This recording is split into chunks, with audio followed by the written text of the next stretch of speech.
Is there a way that you could describe perhaps any examples of that where Miranda has led and supported staff as well as students?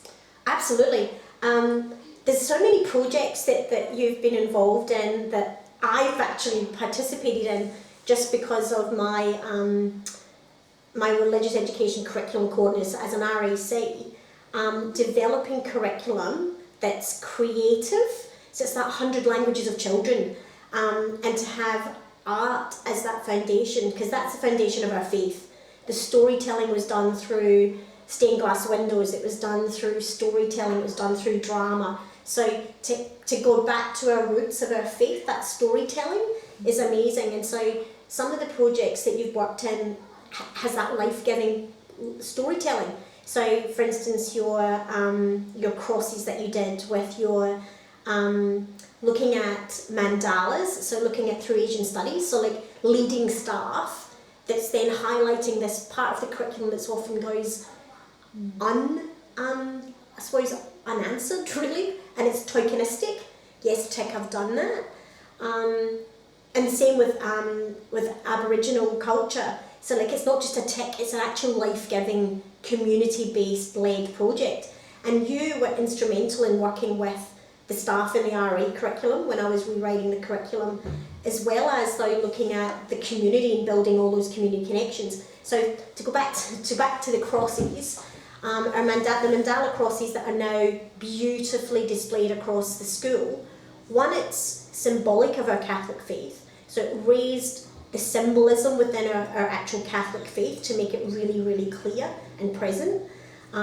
It's creative and it's artistic. So to look at how the Catholic faith has their own way of doing their own mandala and to have these beautiful crosses, and to work with an artist in residence, to then have them displayed, like because I've got this most beautiful yellow cross outside McKillop, because of the yellow house.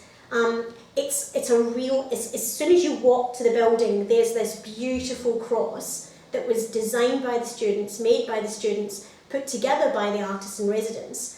And so working and empowering staff to then journey along that journey with you, but also that connection with communities. To go back to my stained glass windows, as a storytelling, in the RE component, it was looking at the saints within our parish. So that kind of all came about was because we wanted to then raise our story of our own community. So those stained glass windows were then created, and we then ran it through the students, and they actually designed their own stained glass windows to represent these amazing, amazing saints within our community, which then was created through our artists in residence. And we've got this beautiful cross as a centrepiece outside our church, so that it's enabling all of these real life connections through the parish, so working with the parish community to what they wanted it to look like, to empowering them to have a voice, working with now Bishop Charles, who's now up in Darwin at the point in time, because again it was that symbolism, that connection of our story. So it's coming back to our story, what is our story in this place?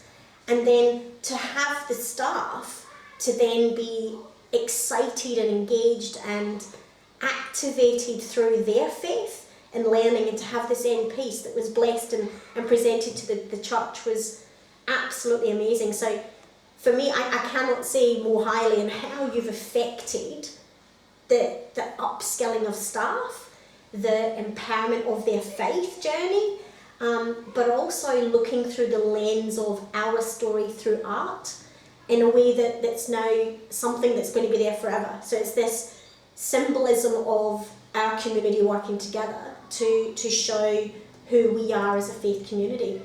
And then working with the Aboriginal community, our Ghana story, to be then told, and it has a mural and a place, and it's actually a place of prominence. That's our story. So you've got all these layers. You've got the Asian culture, you've got our Aboriginal culture, and then we've got our own history from our own Christianity, all within these amazing, amazing artworks that you actually applied for grants for, because there was never any money. So all of that shows that way of leading staff into shining a light on not only our Catholic faith and our journey, but who we are at this point in time within the Noongar parish, on Ghana land, but also with our such close connections with our Asian counterparts, that it's just this beautiful woven artwork that's basically now part of the character of our school. Yeah. That's beautiful, Brenda.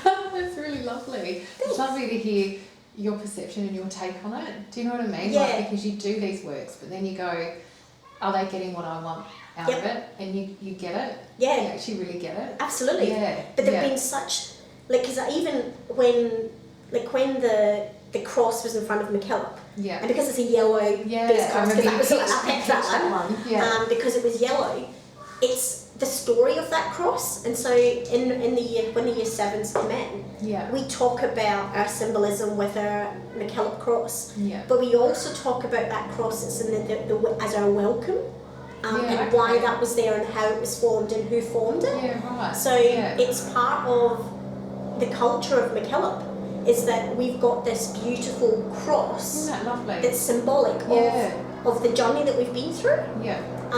And so I don't think you can underestimate the power of story, and that story that you've created, in that just weaving through our own map of who we are, and strategically putting pieces of art that are there and then become the fabric of our community. I think that's really powerful. And art, like I can't say enough, the arts is the leveler.